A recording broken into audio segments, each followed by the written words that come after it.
প্রভু হে, তুমি ছাড়া কোনো উপাস্য নাই, তুমি মহাপবিত্র, আমি পাপী, আমি গুনাহগার, আমায় ক্ষমা করো। প্রভু হে, তুমি ছাড়া কোনো উপাস্য নাই, তুমি মহাপবিত্র, আমি পাপী, আমি গুনাহগার, আমায় ক্ষমা করো। প্রভু হে, তুমি ছাড়া কোনো উপাস্য নাই, তুমি মহাপবিত্র, আমি পাপী, আমি গুনাহগার, আমায় ক্ষমা করো। প্রভু হে, তুমি ছাড়া কোনো উপাস্য নাই, তুমি মহাপবিত্র, আমি পাপী, আমি গুনাহগার, আমায় ক্ষমা করো। প্রভু হে, তুমি ছাড়া কোনো উপাস্য নাই, তুমি মহাপবিত্র, আমি পাপী, আমি গুনাহগার, আমায় ক্ষমা করো।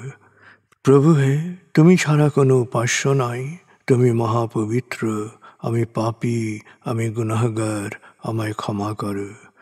প্রভু হে, তুমি ছাড়া কোনো উপাস্য নাই, তুমি মহাপবিত্র, আমি পাপী, আমি গুনাহগার, আমায় ক্ষমা করো। প্রভু হে, তুমি ছাড়া কোনো উপাস্য নাই, তুমি মহাপবিত্র, আমি পাপী, আমি গুনাহগার, আমায় ক্ষমা করো। প্রভু হে, তুমি ছাড়া কোনো উপাস্য নাই, তুমি মহাপবিত্র, আমি পাপী, আমি গুনাহগার, আমায় ক্ষমা করো। প্রভু হে, তুমি ছাড়া কোনো উপাস্য নাই, তুমি মহাপবিত্র, আমি পাপী, আমি গুনাহগার, আমায় ক্ষমা করো। প্রভু হে, তুমি ছাড়া কোনো উপাস্য নাই, তুমি মহাপবিত্র, আমি পাপী, আমি গুনাহগার, আমায় ক্ষমা করো। প্রভু হে, তুমি ছাড়া কোনো উপাস্য নাই, তুমি মহাপবিত্র, আমি পাপী, আমি গুনাহগার, আমায় ক্ষমা করো। প্রভু হে, তুমি ছাড়া কোনো উপাস্য নাই, তুমি মহাপবিত্র, আমি পাপী, আমি গুনাহগার, আমায় ক্ষমা করো। প্রভু হে, তুমি ছাড়া কোনো উপাস্য নাই, তুমি মহাপবিত্র, আমি পাপী, আমি গুনাহগার, আমায় ক্ষমা করো। প্রভু হে, তুমি ছাড়া কোনো উপাস্য নাই, তুমি মহাপবিত্র, আমি পাপী, আমি গুনাহগার, আমায় ক্ষমা করো। প্রভু হে, তুমি ছাড়া কোনো উপাস্য নাই, তুমি মহাপবিত্র, আমি পাপী, আমি গুনাহগার, আমায় ক্ষমা করো।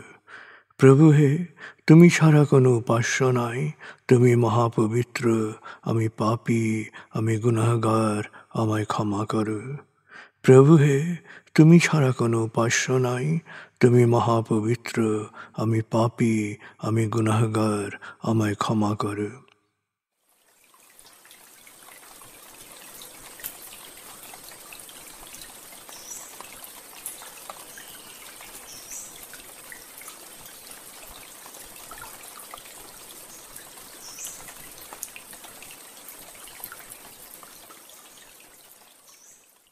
এবার আমরা সূরা তাকবীর এর মর্মবাণীর অংশ বিশেষে ডুবে যাব।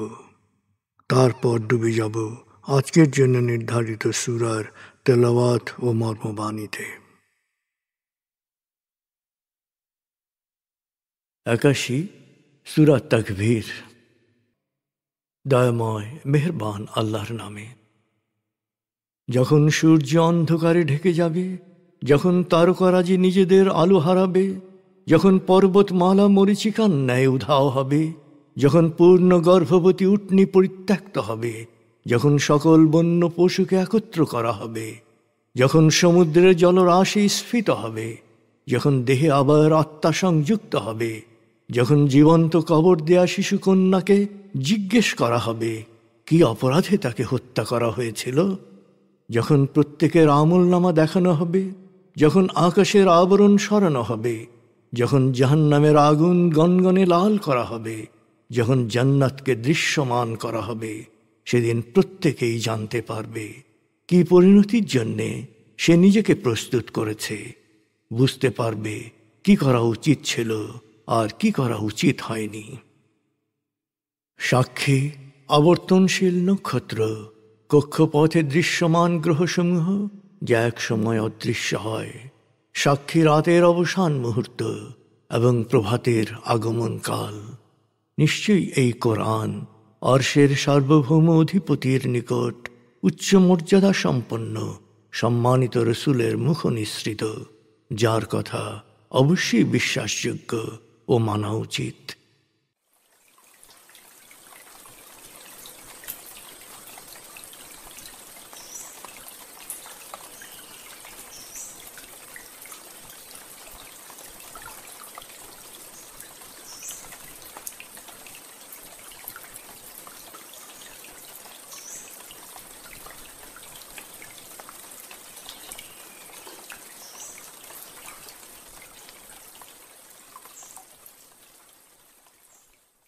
এবার আমরা সূরা লুকমান 1 থেকে 19 আয়াতের তেলাওয়াত ও মর্মবাণীর গভীরে ডুবে যাব।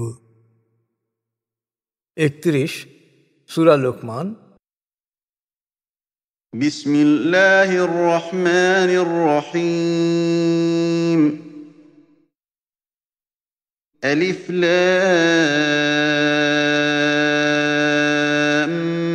মিম। তিলকা আয়াতুল কিতাবিল হাকীম। هدى ورحمة للمحسنين الذين يقيمون الصلاة ويؤتون الزكاة وهم بالآخرة هم يوقنون أولئك على هدى من ربهم وأولئك هم المفلحون ومن الناس من يشتري لهو الحديث ليضل عن سبيل الله بغير علم ويتخذها هزوا أولئك لهم عذاب مهين وإذا تتلى عليه آياتنا ولى مستكبرا كأن لم يسمعها كأن في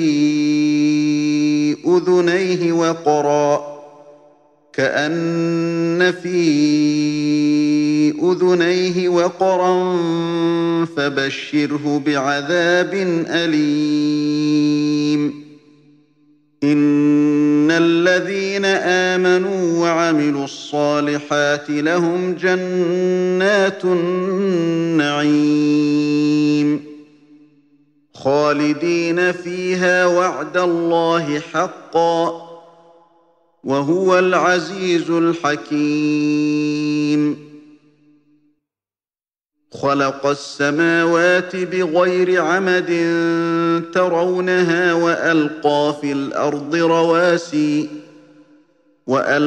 في الأرض رواسي أن تميد بكم وبث فيها من كل دابة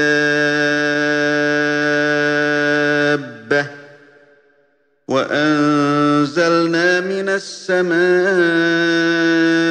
ماء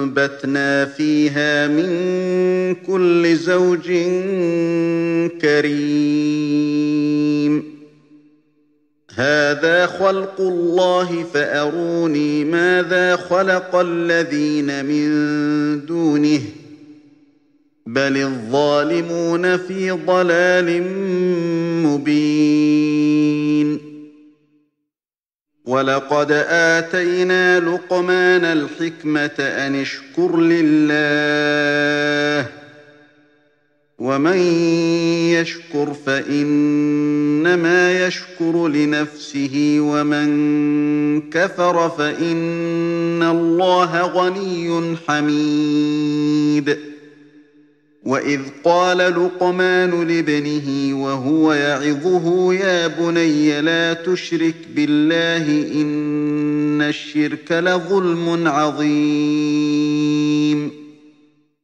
ووصينا الإنسان بوالديه حملته أمه وهنا على وهن وفصاله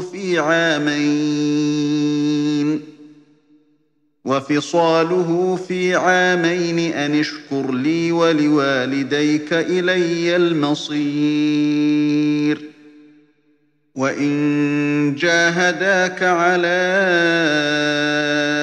أن تشرك بي ما ليس لك به علم فلا تطعهما وصاحبهما في الدنيا معروفا واتبع سبيل من أناب إلي ثم إلي مرجعكم فأنبئكم بما كنتم تعملون يا بني إنها إن تك مثقال حبة من خردل فتكن في صخرة أو في السماوات أو في الأرض يأت بها الله إن الله لطيف خبير يا بني أقم الصلاة وأمر بالمعروف وانه عن المنكر واصبر على ما أصابك إن ذلك من عزم الأمور ولا تصعر خدك للناس ولا تمش في الأرض مرحا إن الله لا يحب كل مختال فخور وقصد في مشيك واغضض من صوتك إن أنكر الأصوات لصوت الحمير দয়াময় মেহেরবান আল্লাহর নামে। আলিফ লাম মিম। প্রজ্ঞাময় কিতাবের এই ঐশী বিধান সৎকর্মশীলদের জন্যে করুণাময়ের রহমত ও পথ নির্দেশনা। সৎকর্মশীলরা নামাজ কায়েম করে ও যাকাত আদায় করে। তারা অন্তরের গভীর থেকে পরকালে বিশ্বাস করে। তারা তাদের প্রতিপালকের হেদায়েতের পথে আছে, আর সেজন্যে তারাই অনন্ত কল্যাণ লাভে ধন্য হবে। আরেক শ্রেণীর মানুষ ঐশী বাণীর পরিবর্তে অসার কথাবার্তাকেই প্রাধান্য দেয়। এই অর্থহীন বাক্যমালা ব্যবহার করে নির্বোধ লোকদের আল্লাহর পথ থেকে বিচ্যুত করে এবং আল্লাহর বিধান নিয়ে হাসি তামাশা করে। ওদের জন্য রয়েছে অপমানজনক কঠিন শাস্তি। এ ধরনের লোকদের যখনই আমার আয়াত শোনানো হয় তখন সে দম্ভ ভরে মুখ ফিরিয়ে নেয়, যেন সে কিছুই শোনেনি, যেন সে একেবারে বধির। এদের কঠিন শাস্তির সংবাদ দাও। আর যারা বিশ্বাসী ও সৎকর্মশীল তাদের জন্য রয়েছে নিয়ামতে পরিপূর্ণ জান্নাত। আল্লাহর প্রতিশ্রুতি অনুসারে সেখানে তারা চিরকাল থাকবে। আল্লাহ মহাপরাক্রমশালী, প্রজ্ঞাময়। তিনি নভমণ্ডলকে নির্মাণ করেছেন কোনো খুঁটি ছাড়া, যা তোমরা নিজ চোখেই দেখছ। তিনি পৃথিবীতে পর্বতমালা বসিয়েছেন জমিনের ভারসাম্য বজায় রাখার জন্যে। তিনি জমিনে সব ধরনের প্রাণীকুলের বিস্তারের ব্যবস্থা করেছেন। তিনি মেঘমালা হতে বৃষ্টি বর্ষণ করে সব ধরনের সুকোমল প্রাণের বিকাশকে নিশ্চিত করেছেন। এসবই আল্লাহর সৃষ্টি। তিনি ছাড়া অন্য কেউ কোনো কিছু সৃষ্টি করে থাকলে তা আমাকে দেখাও। আসলে জালেমরা সুস্পষ্ট বিভ্রান্তিতে নিমজ্জিত। আমি লোকমানকে এ প্রজ্ঞাপূর্ণ জ্ঞান দান করেছিলাম। আল্লাহর প্রতি শুকরিয়া অর্থাৎ কৃতজ্ঞতা প্রকাশ করে। যে কৃতজ্ঞতা প্রকাশ করে সে তার নিজেরই কল্যাণ করে। আর কেউ অকৃতজ্ঞ হলে তার জানা উচিত আল্লাহ তো অভাবমুক্ত ও সদা প্রশংসিত। স্মরণ করে লোকমান তার পুত্রকে বলেছিল, হে আমার সন্তান, আল্লাহর সাথে কাউকে শরিক করো না। নিশ্চয়ই শিরক অতি বড় জুলুম। এবং আল্লাহ বলেন, আমি তো সবাইকে তার মা বাবার সাথে সদাচরণের নির্দেশ দিয়েছি। মা কষ্টের পর কষ্ট স্বীকার করে সন্তানকে গর্ভে ধারণ করে আর তাকে বুকের দুধ ছাড়াতে লাগে পুরো 2 বছর। অতএব আমার প্রতি ও তোমার মা বাবার প্রতি কৃতজ্ঞ হও, কারণ আমার কাছেই তোমাদের ফিরে আসতে হবে। মা বাবাকে সম্মান করো, কিন্তু যেহেতু তুমি জানো আল্লাহর কোনো শরিক নেই, তাই তোমার মা বাবা যদি আমার সাথে কাউকে শরিক করার ব্যাপারে চাপ দেয়, অর্থাৎ আল্লাহর নির্দেশের বিপরীত কোনো কাজ করতে বলে, তাহলে কখনো তাদের সে কথা মানবে না। তবে এরপরও তাদের সাথে সব সময় সুন্দর ব্যবহার করবে, তাদের খিদমত করবে। যারা বিশুদ্ধ চিত্তে আমার পথে চলে শুধু তাদেরকেই অনুসরণ করবে। তোমাদের সবাইকে শেষ পর্যন্ত আমার কাছেই ফিরে আসতে হবে। তখন জীবনে যা কিছু করেছ সব কিছুই বুঝিয়ে দেয়া হবে। লোকমান বলল, হে আমার সন্তান, সরিষার দানা পরিমাণ কোনো কিছুও যদি পাথরের ভেতরে, জমিনের নিচে বা নভমণ্ডলের কোথাও লুকিয়ে রাখা থাকে, তবে আল্লাহ তাও হাজির করবেন। আল্লাহ তো সূক্ষ্মদর্শী, সর্ববিষয়ে অবহিত। হে আমার সন্তান, নামাজ কায়েম করো, অন্যকে সৎকর্মে অনুপ্রাণিত করো ও অসৎকর্মে নিরুৎসাহিত করো, আর বিপদ মুসিবতে ধৈর্য ধারণ করো। এটাই প্রত্যয়ী মানুষের কাজ। কখনো অহংকারবশত মানুষকে অবজ্ঞা করো না, মাটিতে গর্বিতভাবে পা ফেলো না। নিশ্চয়ই আল্লাহ উদ্ধত অহংকারীকে অপছন্দ করেন। হে আমার সন্তান, চালচলনে সুশীল হও, মোলায়েম কণ্ঠে কথা বলো। কখনো কণ্ঠস্বরকে গাধার মতো কর্কশ করো না। নিশ্চয়ই গাধার কণ্ঠস্বর সবচেয়ে কর্কশ।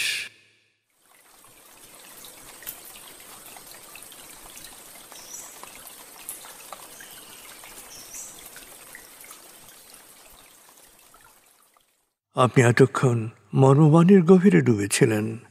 এবার আপনার মনে মর্মবাণীর যে বিষয়গুলো দাগ কেটেছে সেই বিষয়গুলোর ভাবনায় ডুবে যান।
এবার আমরা জিকির ও দোয়ার গভীরে ডুবে যাব।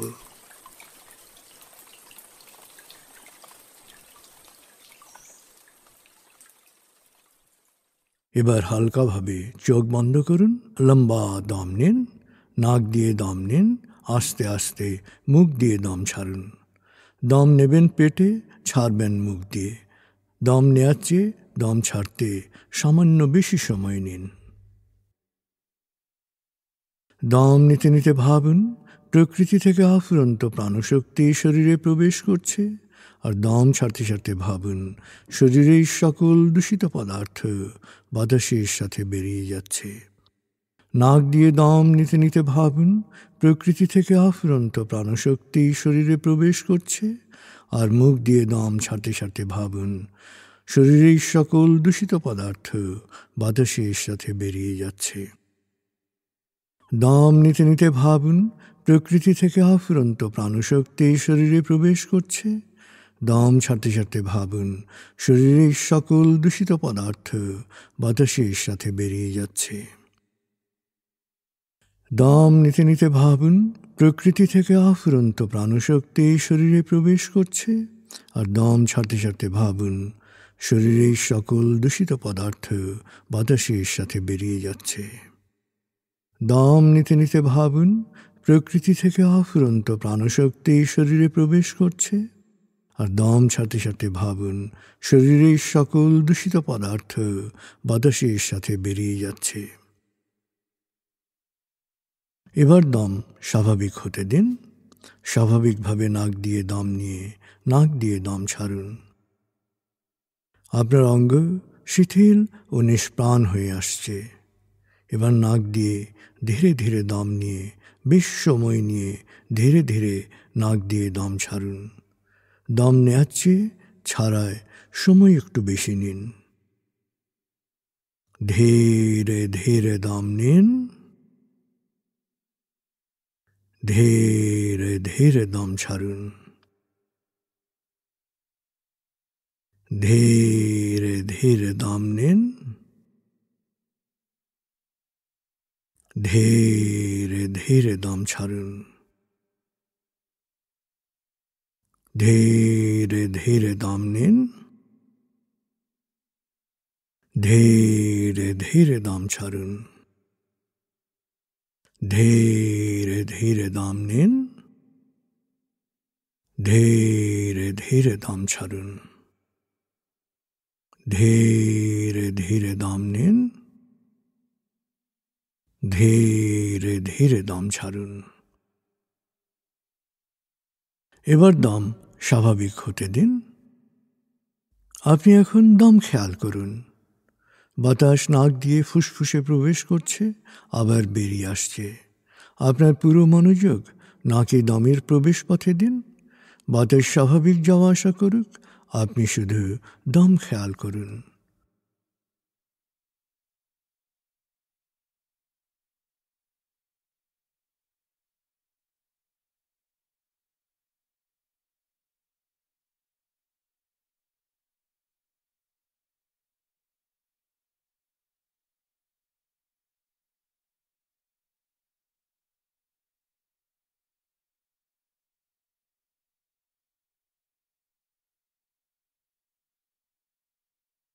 অনুভব করুন আপনার শরীর ভারী লাগতে শুরু করেছে। আরাম আরাম আরাম অনুভব করুন শিথিলতা স্রোতের মতো, বরফ গলা পানির মতো আপনার মাথা থেকে শরীর বেয়ে নিচের দিকে নেমে যাচ্ছে।